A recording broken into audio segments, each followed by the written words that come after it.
매서운 칼바람이 몰아치는 밤, 아이 엄마들 사이를 떠도는 괴담이 있습니다. 절대 아이를 혼자 두어서는 안 된다.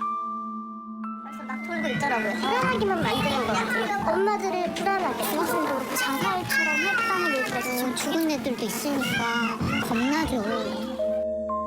홀로 있는 아이들이 원인 모를 이상 징후에 시달리다 뭔가에 홀린 듯 창가에서 사라졌다는 이야기. 눈이 안 보였대요. 시야가 완전 뿌옇게 돼가지고 이제 너무 놀라서 자다가 일어나서 막 거기 괴물이 돌아다닌다 그러고 제 옆에 무슨 손이 있대요. 왜 그 손을 안 치우냐고. 자야 되는데 왜 그 손을 안 치우냐고. 그래서 막 애가 벽질 나는 거예요. 아이고. 도무지 믿기지 않는 이야기들. 왜 이런 이야기들이 퍼지게 된 걸까요? 그리고 지금 우리 아이들에게 대체 무슨 일이 벌어지고 있는 걸까요? 이게. 야, 이거 겨울인데 너무 무서운 거 아닌가요? 그렇죠. 저도 사실 판단이지만 저거든요. 가능하시다고 하면 이제 만나서 얘기를 듣는 게 네, 2시쯤에 나가든지 그렇게 하겠습니다. 망설임 끝에 만남을 결정했답니다. 그저 꾸며낸 사연이면 좋았을 괴담이 현실로 들이닥친 건 불과 보름 전인 12월 22일이었습니다. 집에 못 들어간 지 일주일이 넘었답니다. 유진이 엄마는 친척집을 전전하며 하루하루를 간신히 버티고 있었는데요. 아직도 안 믿겨요, 사실은. 지금 아직도 애가 있을 것 같고 지금 지금 집에도 못 들어가고 막 부모들이 다리를 뻗고 못 잔다는 이야기를 예전에 막 할 때 자식이 죽었을 때 그게 이제 이해가 된다. 이야기를 하면서 딸 유진이가 세상을 뜬 지 열흘이 지났습니다. 딸의 모습이 금방이라도 손에 잡힐 듯 눈에 아른거린답니다. 부모님 마음이 얼마나 미어지실까요? 엄마 아빠에겐 세상 전부나 마찬가지였습니다. 10년 만에 얻은 귀한 딸이었다는데요.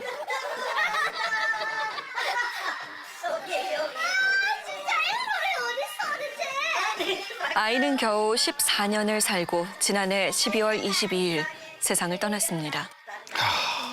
유진이에게 대체 무슨 일이 벌어진 걸까요? 아빠가 정말 끔찍하게 생각나네. 그래서 자다가도 이제 애가 어떻게 하나 싶어서 문을 빼꼼히 한 번씩 열어보고 웃고 이렇게 하고 장난도 좀 치는 아빠인데 자다 이제 문을 탁 열었는데 애가 안 보인다는 거예요. 창문이 열려있고. 네? 단지 말하고 이불 안에 있다고 내가 그랬더만 아니라고 애가 없다고 이러는 거예요. 새벽 6시. 평소라면 세상 모르게 잠들었을 딸아이가 보이지 않았다는데요. 불길한 예감은 곧 현실이 되었습니다. 유진이가 12층 자신의 방 창문 아래 화단에서 발견된 겁니다. 아이고 세상에. 아이에게 무슨 일이 있었던 걸까요? 사고 전날만 해도 부회장 선거에 당선돼 축하 파티까지 열었답니다. 원체 학교생활 적극적으로 하다 보니까 엄마 아빠는 참 부족하고 모자란 거 많지만은 애가 저렇게 하는 거에 대해서 너무 대견해하고 하는 거에 대해서 항상 응원하고 보기만 해도 할머니 말 맞다는 아까운 아이였는데 너무 안 됐다. 딸의 마지막 흔적이 그대로 남아있는 방입니다. 엄마는 아직 주인 잃은 이 방에 들어올 자신이 없다는데요. 딸이 매일 썼던 메모장이며 손때 묻은 책도 그대로였습니다. 돌 될 때 아빠가 십자수까지 했었어요. 아빠가 그 만한 액자를 만들어서 시집갈 때 줄 거라고. 딸은 왜 이렇게 일찍 세상을 떠난 걸까요? 혹시 딸에게 말 못할 비밀이라도 있었던 게 아닐까요? 야. 그런데 사고 전 꺼림칙한 일이 있었답니다. 자꾸 2층에서 이상한 소리가 나, 시끄러운 소리가 난다. 잠을 못 자겠다는 거예요. 너무 시끄러워서. 약간 머리를 이렇게 하면서 막 시끄럽다 이렇게 이야기를 했었어요. 약간 이렇게 하면서. 그래서 제가 왜 저러나? 어머니한테는 아무 소리도 안 들리는. 예, 안 들고.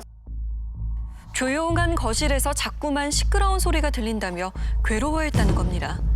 유진이는 대체 무슨 소리를 들었던 걸까? 저렇게 이렇게 행동을 하지 이 생각은 하긴 했었어요. 내가 그 순간 어떤 생각도 있었냐면 이건 무슨 인터넷에 이상한 걸 봤나 이 생각을 또 하기도 했었어요. 근데 뭐 그거 평소 때 그럴 만한 애들 그럴 만한 그런 상황들이 아무도 그런 모습을 보여준 적이 없었기 때문에 조금 이상하다 정도 이렇게 하고는 그냥 저도 잠이 들었던 것 같아요. 부모가 잠든 깊은 밤. 유진이는 극단적인 선택을 하고 맙니다. 아이고 참.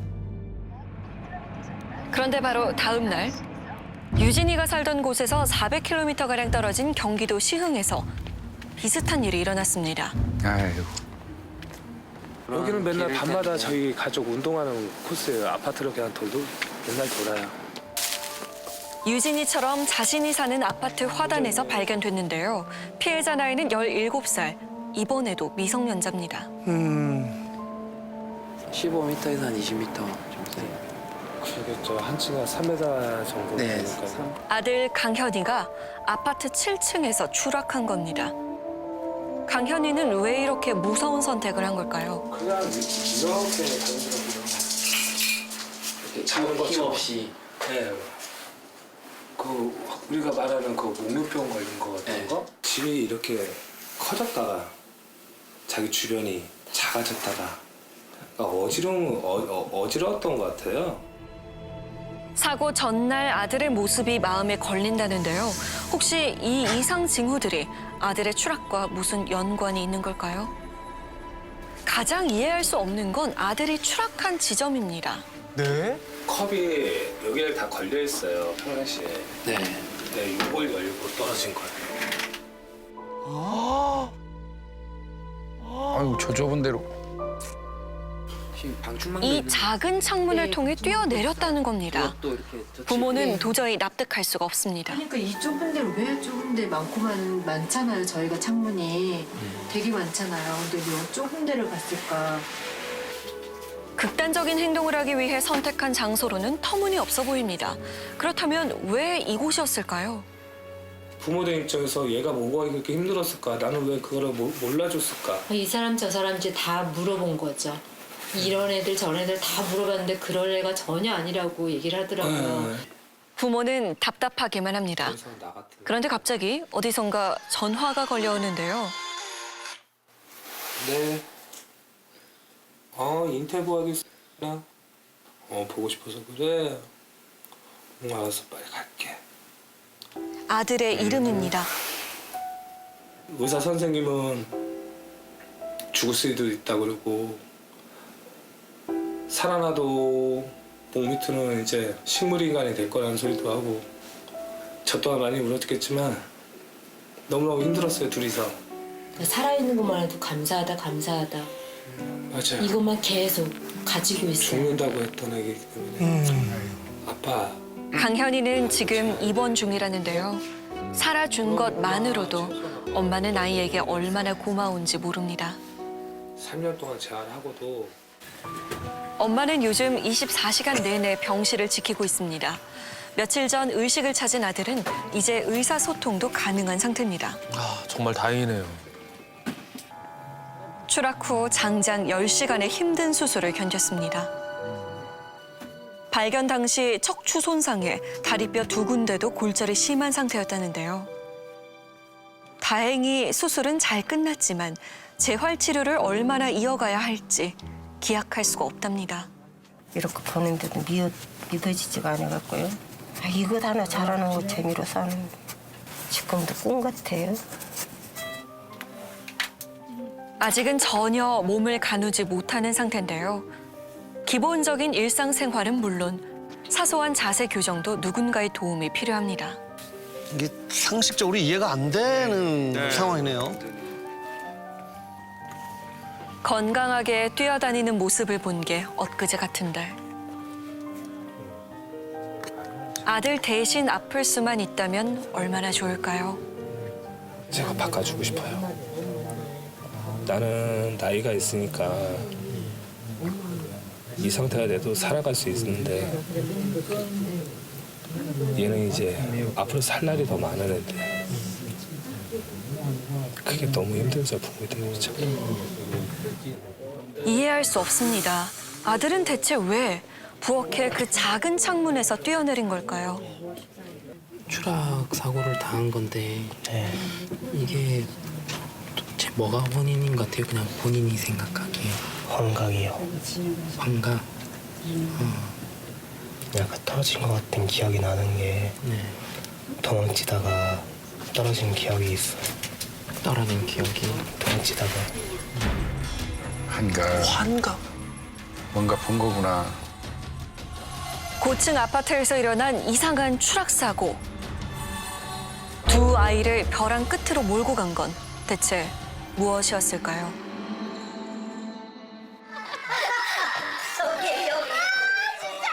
보기만 해도 미소 짓게 하던 아이. 딸이 세상을 떠났습니다. 엄마는 그날을 어떻게 기억하고 있을까요? 자다가 새벽에 우리가 자고 있는 방에 들어와서 아프다고 아빠한테 가서 아빠 아프다고 그래 이야기를 하는 거예요. 그래서 전 아침에 출근하고 저 아빠가 시간이 좀 되니까 애를 데리고 병원에 갔어요. 유진이는 병원에서 독감 판정을 받았습니다. 처방받은 약을 복용하고 심하게 구토를 했다는데요. 그날 밤의 일입니다. 한 11시쯤 넘어가지고는 컨디션이 좀 안 좋은가 지 스스로 자러 들어간대요. 한 20분쯤 돼 있다가 자꾸 2층에서 이상한 소리가 나 시끄러운 소리가 난다. 잠을 못 자겠다는 거예요. 너무 시끄러워서. 환청이라도 들은 걸까요? 그날 밤 유진이는 12층 자기 방 창문에서 몸을 던졌습니다. 대체 이유가 무엇이었을까요? 이상하네요. 당일날 동생이 울고 뛰어왔는데 뛰어왔을 때 제가 그래서 이제 동생이 왜 내가 그걸 알았으면 언니한테 이야기를 해줬을 건데 이래 이야기를 하더라고요.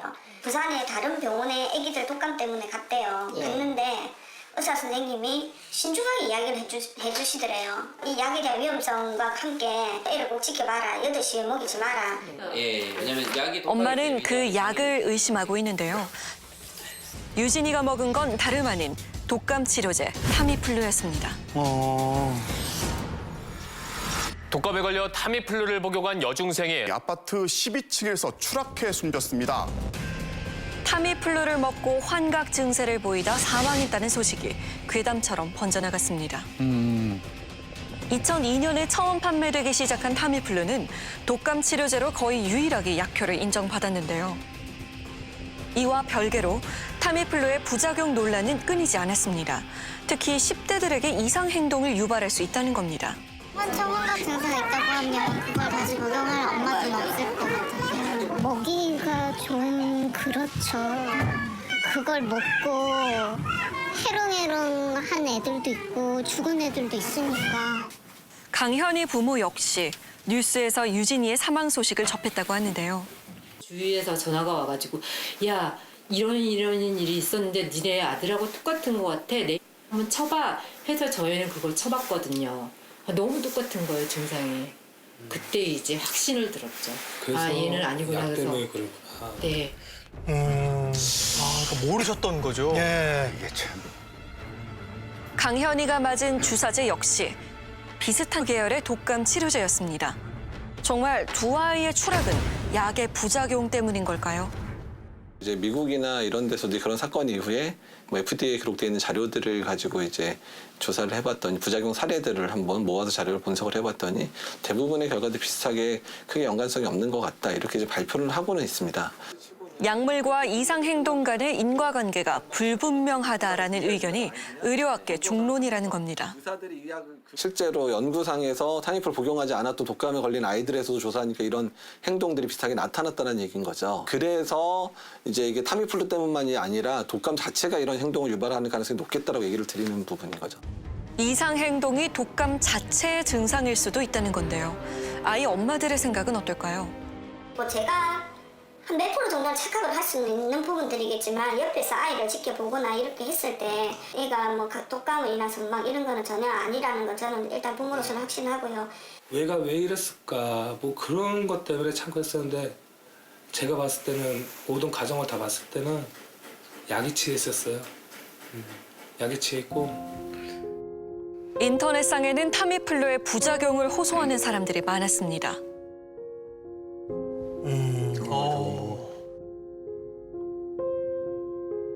증상이 다 비슷비슷하네요. 그러니까 환각을 본다는 건데. 네. 독감의 증상이라고 하기에는 너무 이상하다고들 합니다. 그리고 약간 발작처럼 팍팍 튀는 거예요, 몸이. 그리고 자기도 이제 그런 몸이 튕겨지니까 너무 무서워서 울고. 엄청 심하게 울면서 괴물이 빠르게 왔다 갔다 한다고 막 그래요. 제가 얘를 키우면서 처음 보는 증상이거든요. 안녕하세요. 네, 안녕하세요. 10대뿐 아니라 영유 아들에게도 약의 부작용이 나타나고 있다는데요. 네. 16개월 된 아기가 독감에 걸렸을 때 일입니다. 약을 먹은 후 갑자기 발작 증세를 보였다는 겁니다. 서윤 씨에게는 다시는 겪고 싶지 않은 끔찍한 경험이었다고 하는데요. 처음에는 자기 이제 손이랑 머리랑 얼굴을 막 이렇게 괴로운 듯이 잡아 뜯기 시작했고요. 이제 온몸을 비틀면서 괴로워하고 이제 울부짖었어요, 아기가. 나중에는 거의 발작 비슷하게 이렇게 몸이 활처럼 꺾이면서 엑소시스트처럼 네. 이렇게 돼서 머리를 뒤로 해서 막 이렇게 방을 막 휘젓고 다녔어요. 괴로워하면서. 얼마나 놀랐을까요? 어머니, 아버님이랑. 아이가 진정이 되지 않아 결국 응급실까지 가야 했답니다. 약 공주고 사실 제가 10번을 먹이를 하고 서윤 씨는 이 일이 있기 전까지 약의 부작용에 대해 전혀 알지 못했다고 하는데요. 그럼 뭐 들은 이야기가 뭐 어떤 정도를 들으신 거예요? 아무것도 없고요. 네. 약국에서 이게 다예요. 12시간 간격 지켜서 먹여야 되고 네. 30분 동안 지켜봐서 그 안에 토하면 한 번 더 먹이고. 이건 독한 약이기 때문에 뭐 주의해서 복용을 하세요라는 말을 듣지 않는 이상 그냥 처방해 준 대로만 복용을 하기 마련이잖아요. 조금만 주의를 기울였으면 아기가 그렇게 힘들어하는 일은 없었을 텐데 그런 생각이 많이 들어요. 그랬겠죠. 그렇다면 유진이가 살 수 있는 기회는 전혀 없었던 걸까요? 타미플루 의약품 설명서에는 주의사항이 기재돼 있는데요. 이상 행동이 발현될 수 있다는 것과 적어도 이틀간 소아 청소년들이 혼자 있지 않도록 환자 및 가족에게 설명해야 한다는 겁니다. 혹시 약을 처방해준 의사는 고지를 했었을까요? 선생님은 아무 소리도 안 하셨죠? 죄송합니다. 그 부분은 제가 요즘 너무 지속적으로 환자를 많이 보다 보니까. 환자를 많이 보다 보니까 약의를 못했다는 이야기예요? 그러니까 뛰어내릴 수 있다는 말을 함부로 하기가 상당히 조심스럽고 아버님 그 약을 처방할 때 그런 얘기를 했을 때 그 약을 먹을 수 있는 환자는 거의 없거든요. 야, 병원에서 한마디만 해줬더라면 이런 비극은 생기지 않았을지도 모릅니다. 약국에서도 복약 지도는 없었다고 하는데요. 그 약사님은 솔직히 그 부작용 모르셨어요. 저희는 그게 궁금해요. 그럼 만약에 아시고 계신데 바빠서 말씀 못 해주신 건지. 아니죠. 몰랐다, 아예 몰랐다. 아니죠. 비분명한데. 불안하게 비분명하지만 예, 비분명한데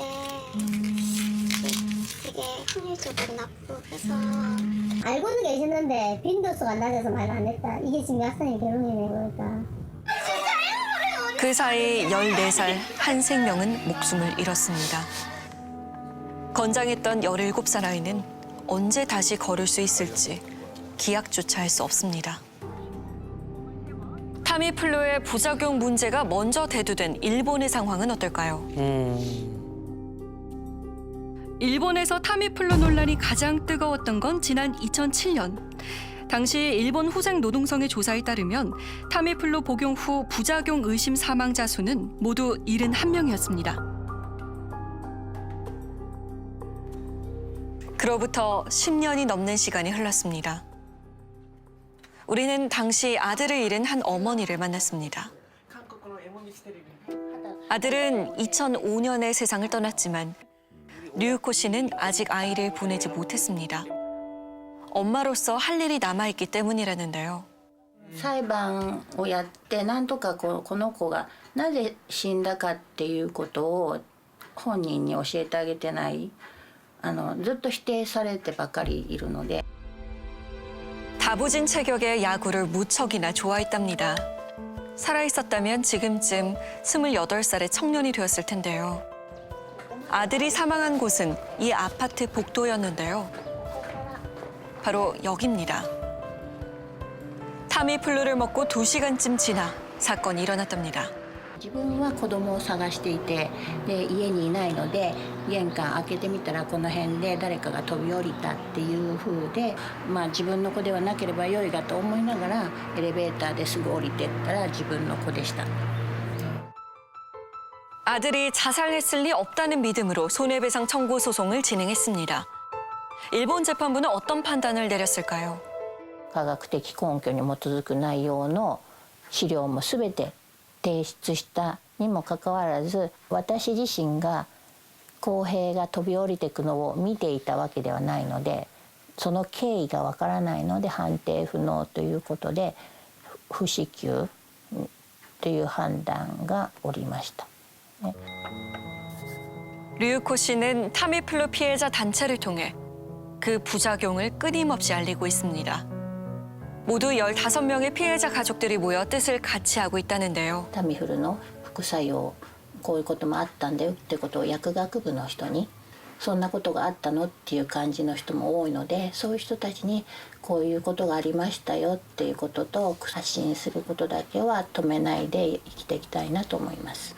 실제 최근 한 조사에서 타미플루와 이상 행동의 인과관계가 불분명하다는 결과가 나왔습니다.